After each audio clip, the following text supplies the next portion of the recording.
Masu sauraro Assalamu alaikum da fatan kun waye gari lafiya.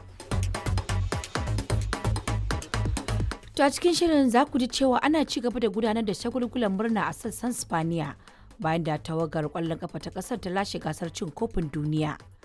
Rundunar sojin Amurka ta ce ta kai wasu hare-hare karo na 9 kan cibiyoyin sojin Iran da na harba makamai masu linzami da jirage marasa matuƙa da na ruwa. A Najeriya masana sun fara tsokaci akan kiran da ɗan takarar shugaban ƙasa na jam'iyyar NDC Peter Obi ya yi wa matasan ƙasar kan su tashi tsaye don kare dimokuraɗiyya da kuma tabbatar da an gudanar da sahihin zaɓe a 2027. 'Yan Najeriya da dama har ma da masu sharhi da dama suna ganin cewa irin take-take da kuma kamun ludayin shugabannin hukumar zaɓe na yanzu ba sa kwantarwa masu tsammanin cewa za a yi zaɓe na Allah da Annabi rai.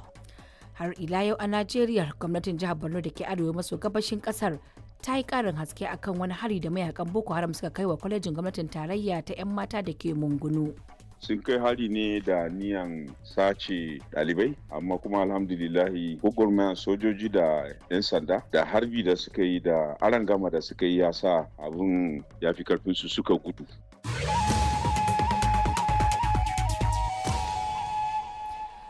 To za mu je jamhuriyar Nijar inda ake juyayin mutuwar sojoji 16 da suka mutu a wani hari da wasu masu dauke da makamai suka kai akan hanyar Bankilare Tera a yankin Talaberi. To amma kafin mu shiga cikin shirin sai na soma da labaran duniya. Suna na Aisha Sharif Baffa.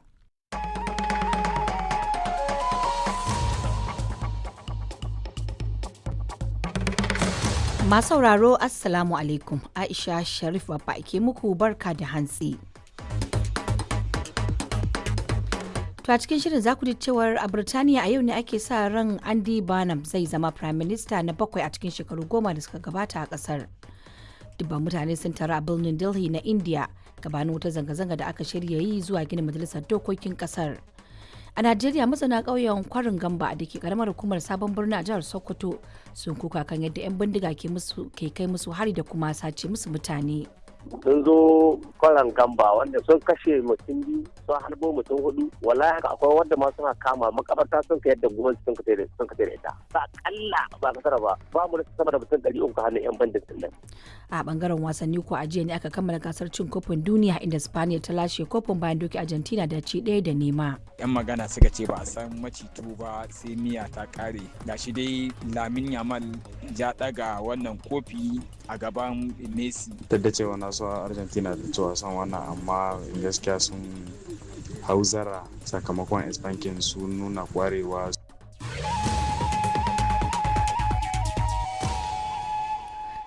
To akwai wasu rahotanni bayan waɗannan duka a cikin shirin amma kafin nan sai na karanto labaran duniya.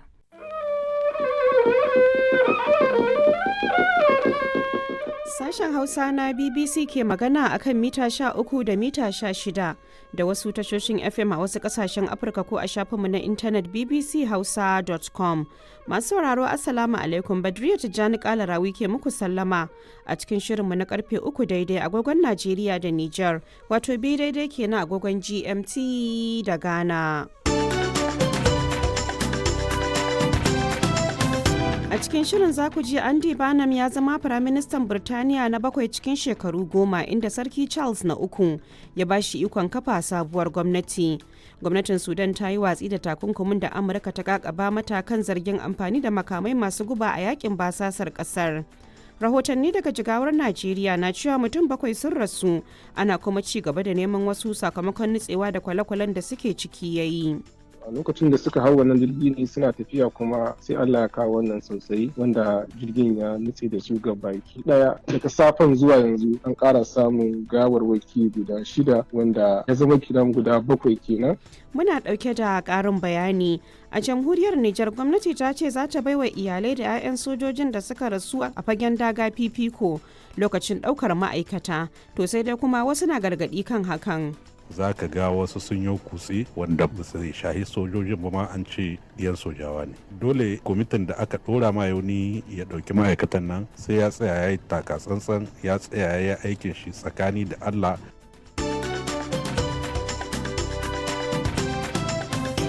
Wata babbar kotun tarayya a Abuja kuma ta yi zaman farko akan shari'ar zaben fitar da gwani na kujerar sanatan yankin Yobe ta Arewa.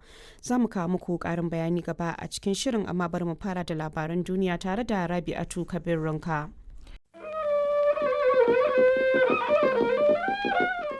Sashen Hausa na BBC ke magana akan mita 16 da mita 19 da mita 25 da kuma wasu tashoshin FM a wasu kasashen Afirka ko a shafinmu na intanet bbchausa.com. Masu sauraro Assalamu alaikum, Badriya Tijjani Kalarawi ke fata kun wuni lafiya a cikin shirinmu na karfe 8:30 agogon Najeriya da Nijar, wato 7:30 kenan agogon GMT da Ghana. A cikin shirin za ku ji shugaba Trump na Amurka ne na farko a sabon Firayim Ministan Birtaniya ya fara kira ta wayar tarho a ranar farko da ya karbi mukamin. Kungiyar Falasɗinawa ta Hamas ta naɗa Khalil Alhayya a matsayin sabon shugabanta, kamar yadda wata yarjejeniyar sanarwa ta bayyana. Rundunar 'yan sandan Najeriya kuwa ta kama jami'anta 4 kan zargin karɓar rashawa daga shugaban hukumar ICPC. Sai ya ce mun zan kai ka kotu akan cewa na karya doka hanya.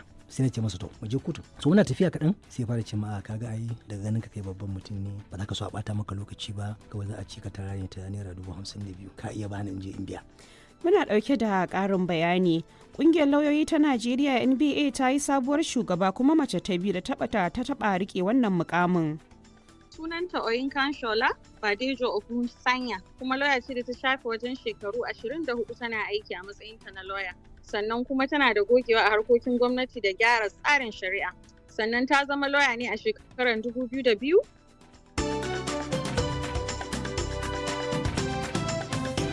Akwai kuma labarin wasanni, amma za mu fara da labaran duniya tare da Rabi'atu Kabir Runka. DW shirye-shiryen sashin Hausa.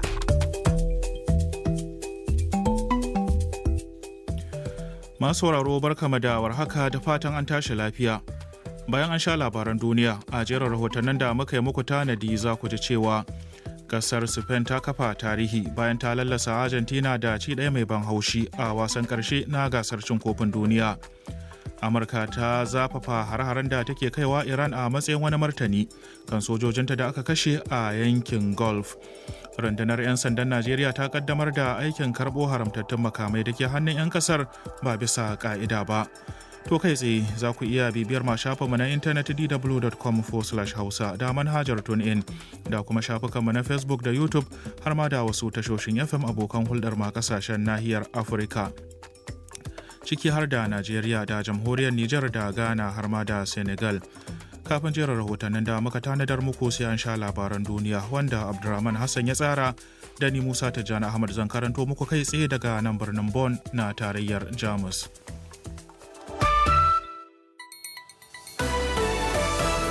DW labarun duniya.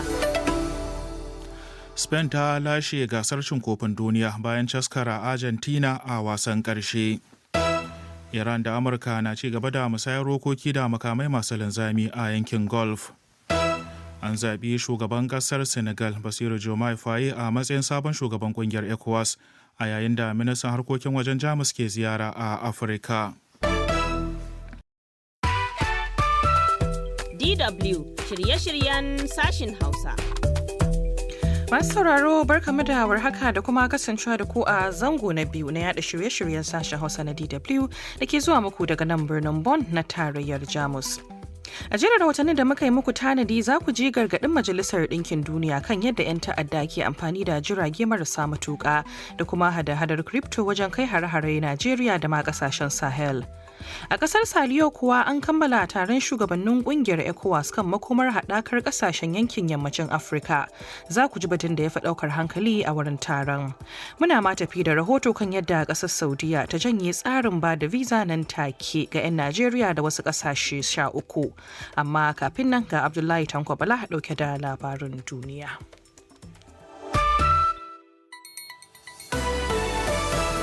DW labarun duniya. Sabon Firaministan Birtaniya Andy Burnham ya karbi ragamar aiki.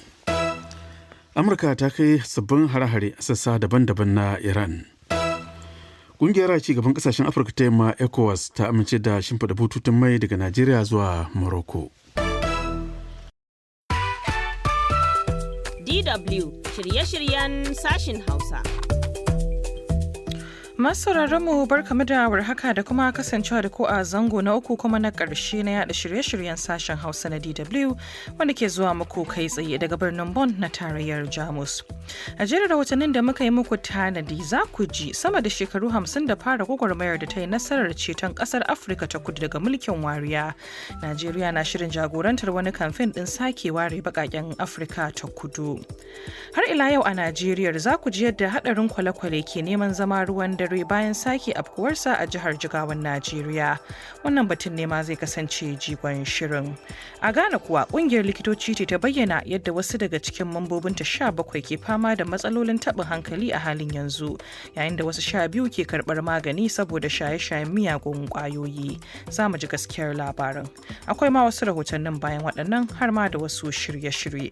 Amma kafin nan ga Abdullahi Tanko Bala zai fara da labarin duniya.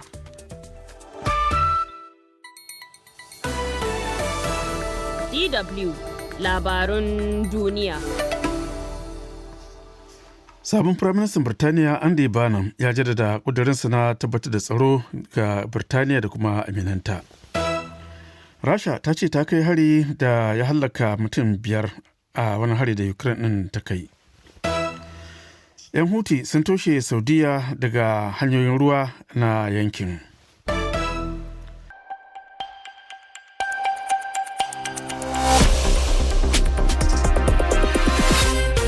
Karfe 7 agogon Najeriya, Nijar, Kamaru da Chadi 6 kenan agogon TU da Ghana.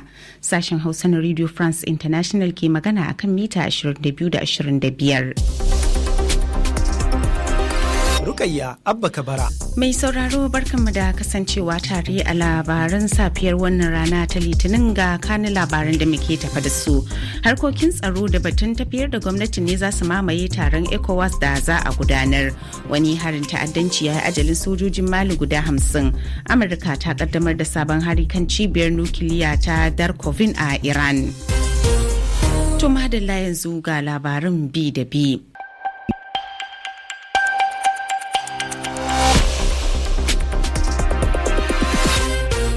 Karfe 8 agogon Najeriya, Nijar, Kamaru da Chadi 7 kenan agogon TU da Ghana.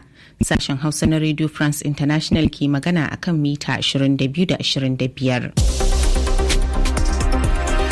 Rukayya Abba Kabara. Mai sauraro barkanmu da sake kasancewa tare a labarun wannan safiya ga kanin labarin da muke tafa da su. Harkokin tsaro da batun tafiyar da gwamnati ne suka mamaye taron ECOWAS da aka bude.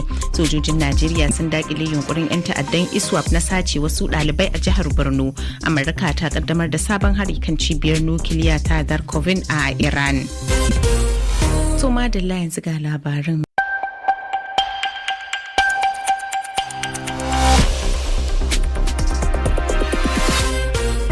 Biyar daidai agogon Najeriya, Nijar, kamar da Chadi 4 kenan agogon TU da Ghana. Sashen Hausa na Radio France International ake saurare kan mita 16. Azima Bashir Aminu. Masu sauraro barkaba da wannan yammaci ga kanin labaran.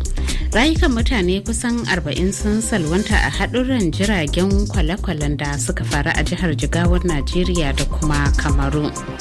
Amurka ta sake lafta ƙarin takunkumai kan mahukuntan Sudan sakamakon amfani da makamai masu guba kan mayakan RSF. Sabon Firaministan Birtaniya Andy Burnham ya yi rantsuwar fara aiki a yau Litinin.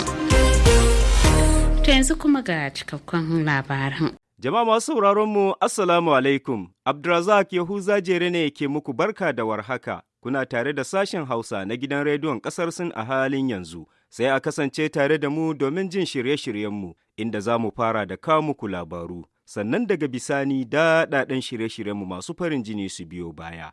Yanzu ga labarun, da farko ga kanunsu. Sin ta zamo kan gaba a duniya a fannin ƙirar mutum-mutumin inji. Kimi Ketri ya bayyana yunkurin Sin na raya fasahar AI a bayyane ta yadda kowa zai amfana. Tawagar jami'an lafiya ta ƙasar Sin a Saliyo ta fara horar da ma'aikatan jinya dabarun likitancin magungunan gargajiya na ƙasar Sin. Yanzu kuma sai a gyara zama domin shan labarun dalla-dalla daga nan sashen Hausa na rediyon ƙasar Sin. Kuna tare ne da tashar CRI